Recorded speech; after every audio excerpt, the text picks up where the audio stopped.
ಕಳೆದ ಶತಮಾನದಲ್ಲಿ ಇಂಗ್ಲೆಂಡಿನಲ್ಲಿ ನಡೆದ ಈ ಘಟನಾವಳಿಯ ಸಂದೇಶ ಬಹಳ ಸರಳವಾದದ್ದು. ನಮಸ್ಕಾರ, ಕೇಳ್ತಾ ಇದ್ದೀರಾ ಅವಿಭಾಜಿತ ಪಾಡ್ಕಾಸ್ಟ್. ನಾನು ಸಂಕೇತ್ ಭಟ್. ಒಮ್ಮೆ ಒಬ್ಬ ಬಡ ರೈತ ತೋಟವೊಂದರಲ್ಲಿ ಕೆಲಸ ಮಾಡ್ತಾ ಇದ್ದಾಗ ಕಾಪಾಡಿ ಕಾಪಾಡಿ ಎಂಬ ಕೂಗು ಕೇಳಿಸಿತು. ತನ್ನೆಲ್ಲ ಕೆಲಸವನ್ನ ಬಿಟ್ಟು ರೈತ ಸದ್ದು ಬಂದಲ್ಲಿಗೆ ಓಡಿದ. ಒಬ್ಬ ಬಾಲಕ ಕೆಸರಿನ ಹೊಂಡವೊಂದರಲ್ಲಿ ಸಿಕ್ಕಿ ಹಾಕಿಕೊಂಡಿದ್ದ. ಹೊರಬರಲು ಸಾಧ್ಯವಾಗದೆ ನಿಧಾನವಾಗಿ ಮುಳುಗುತ್ತಿದ್ದ. ರೈತ ಧೈರ್ಯದಿಂದ ಮುನ್ನುಗ್ಗಿ ಬಾಲಕನನ್ನ ಕಾಪಾಡಿದ. ಮೈಕೈಯೆಲ್ಲ ಕೆಸರು ಮಾಡಿಕೊಂಡಿದ್ದ ಬಾಲಕ ಧನ್ಯವಾದಗಳನ್ನ ತಿಳಿಸಿ ರೈತ ಯಾರು, ಅವನ ಮನೆಯಲ್ಲಿ ಮುಂತಾದವನ್ನ ತಿಳಿದುಕೊಂಡು ಹೊರಟು ಹೋದ. ಮರುದಿನ ನಸುಕಿನಲ್ಲೇ ರೈತನ ಗುಡಿಸಲಿನ ಮುಂದೆ ಒಂದು ಕುದುರೆ ಸಾರೋಟು ಬಂದಿತ್ತು. ಅದರಿಂದ ಆ ಬಾಲಕ ಮತ್ತು ರಾಜ ಪೋಷಾಕು ಧರಿಸಿದ್ದ ಬಾಲಕನ ಶ್ರೀಮಂತ ತಂದೆ ಹೇಳಿದ್ರು. ಅವರು ರೈತನ ಕೈ ಕುಲುಕಿ, ನಿನ್ನೆ ನೀವು ನನ್ನ ಮಗನ ಪ್ರಾಣ ಕಾಪಾಡಿದಿರಿ, ನಿಮಗೆಷ್ಟು ಹಣ ಬೇಕು ಕೇಳಿ ಎಂದರು. ಸಂಕೋಚದಿಂದ ಮುದುಡಿ ಹೋಗಿದ್ದ ರೈತ, ಒಬ್ಬ ಮಾನವನಾಗಿ ಮಾಡಬೇಕಾದ ಕೆಲಸ ನಾನು ಮಾಡಿದ್ದೇನೆ, ಇದಕ್ಕಾಗಿ ನಾನು ಹಣ ಪಡೆಯಲಾರೆ ಎಂದು ಕೈ ಮುಗಿದ. ಈ ಮಾತುಕತೆಯ ಶಬ್ದ ಕೇಳಿದ ರೈತನ ಮಗ ಗುಡಿಸಲಿನಿಂದ ಹೊರಗೆ ಬಂದು ನಿಂತ.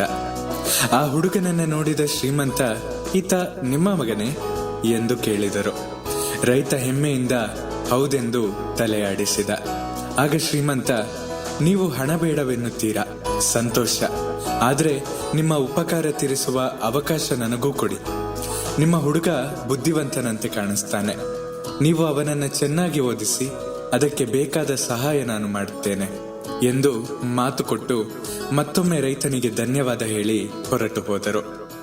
ತಮ್ಮ ಮಾತಿನಂತೆ ಮುಂದಿನ ವರ್ಷಗಳಲ್ಲಿ ಬಾಲಕನ ವಿದ್ಯಾಭ್ಯಾಸದ ಸಂಪೂರ್ಣ ಜವಾಬ್ದಾರಿಯನ್ನು ವಹಿಸಿಕೊಂಡು ನಿರ್ವಹಿಸಿದ್ರು. ಮುಂದೆ ಆ ಬಾಲಕ ಲಂಡನ್ನಿನ ಸಂತ ಮೇರಿ ಆಸ್ಪತ್ರೆಯ ವೈದ್ಯಕೀಯ ಕಾಲೇಜಿನಿಂದ ಪದವೀಧರನಾದ. ವೈದ್ಯಕೀಯ ಕ್ಷೇತ್ರದಲ್ಲಿ ಅನೇಕ ಸಂಶೋಧನೆಗಳನ್ನು ಮಾಡಿದ. ಪ್ರಾಣ ಉಳಿಸುವ ಔಷಧಿಯಾದ ಪೆನ್ಸಿಲಿನ್ ಅನ್ನು ಸಂಶೋಧಿಸಿ ವಿಶ್ವಾದ್ಯಂತ ಹೆಸರುವಾಸಿಯಾದ.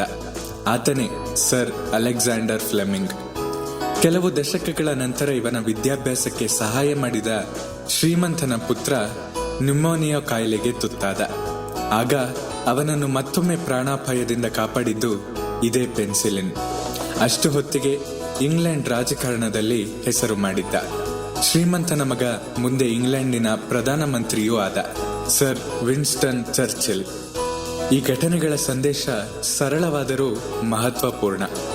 ಯಾರಿಗಾದರೂ ಸಹಾಯ ಮಾಡುವ ಅವಕಾಶ ಬಂದ್ರೆ ಹಿಂದೆ ಮುಂದೆ ನೋಡದೆ ಸಹಾಯ ಮಾಡಬೇಕು. ಎಲ್ಲ ಸಹಾಯಗಳಿಗೂ ಬೆಲೆ ಕಟ್ಟಿ ಹಣದಿಂದ ತೀರಿಸಲಾಗುವುದಿಲ್ಲ. ಸಹಾಯ ಪಡೆದ ವ್ಯಕ್ತಿ ಮುಂದೆ ಎಷ್ಟು ಎತ್ತರಕ್ಕೇರುತ್ತಾನೆ, ಹೇಗೆ ಪ್ರತಿ ಸಹಾಯ ಮಾಡುತ್ತಾನೆ ಎಂಬುದನ್ನು ಹೇಳಲು ಯಾರಿಗೆ ಸಾಧ್ಯ?